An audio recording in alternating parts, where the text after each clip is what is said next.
C'est en musique que débute Culture d'été. Nicolas Caro s'installe tranquillement dans ce studio. Bonjour Nicolas. Bonjour Maxime. Avignon à l'honneur ce matin sur Europe 1, le festival de théâtre d'Avignon. On ne pouvait pas passer à côté. Et non, c'est la 67e édition de cette institution. N'ayons pas peur des mots, Maxime, allons-y. Le festival d'Avignon a commencé il y a maintenant 10 jours et continue jusqu'au 26 juillet. Alors c'est un festival de théâtre, certes, mais plus généralement de création contemporaine. Mais oui, chaque année autour de 120 000 spectateurs se rendent à Avignon, c'est gigantesque. Et surtout, il s'agit d'une population extrêmement variée. Vincent Baudrier, le co-directeur de l'événement, est d'ailleurs assez fier de cette diversité. C'est une palette extrêmement large sur le plan générationnel. On a des spectateurs qui ont connu les premiers festivals de Jean Vilar, qui continuent d'être fidèles, donc qui ont plus de 80 ans aujourd'hui.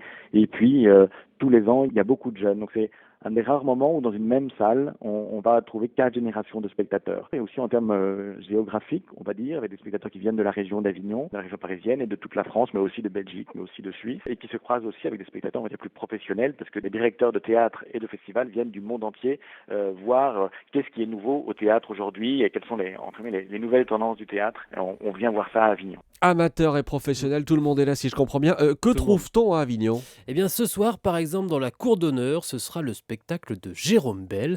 Un événement assez unique. Jérôme Bel, qui est un chorégraphe et un créateur de spectacles un peu fous comme ça, rend dans la cour d'honneur un hommage à la cour d'honneur. C'est pas très clair, explication de Vincent Baudrier. Jérôme Bel a sélectionné, entre guillemets, a rencontré beaucoup de spectateurs qui ont eu des émotions très fortes, de joie ou de colère, parfois dans la cour d'honneur du Palais des Papes, qui est peut-être le lieu d'origine et le lieu principal du Festival d'Avignon. Et il en a choisi une quinzaine, et qui, les uns après les autres, vont dire aux 2000 spectateurs de la cour d'honneur assemblés ce soir, en quoi ce lieu les a bouleversés, en quoi ils ont un lien extrêmement fort avec ce lieu. Donc c'est des spectateurs qui vont parler de leur relation très forte au théâtre, aux autres spectateurs. Les spectateurs parlent aux spectateurs, c'est original. Devant 2000 personnes, une sorte de spectacle miroir. Et puis il y a le festival miroir aussi, le off bien sûr. C'est autre chose, une autre expérience, peut-être moins cadrée et qui complète à la perfection le festival In.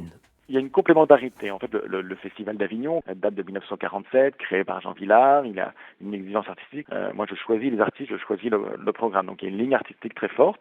Et autour du festival, depuis la fin des années 60, s'est développé le off où des compagnies, des artistes ont voulu profiter du public qui vient à Avignon, profiter aussi du monde professionnel, des critiques qui sont à Avignon pour montrer leur travail. Et aujourd'hui, c'est plus de 1000 compagnies qui sont dans le off. Là, il n'y a pas de sélection, donc c'est une très grande liberté. On trouve effectivement tout type de spectacle dans le off et c'est l'ensemble des deux manifestations, le Festival d'Avignon et le off, qui font que l'événement Avignon est si particulier. Alors ce off, lui, il a commencé un peu plus tard que le In, le 8 juillet, il se terminera le 31 juillet. Voilà, et la fin du Festival d'Avignon, le Festival In, ce sera le 26 Culture Absolument. d'été. Merci Nicolas Caro et à demain. À demain Maxime.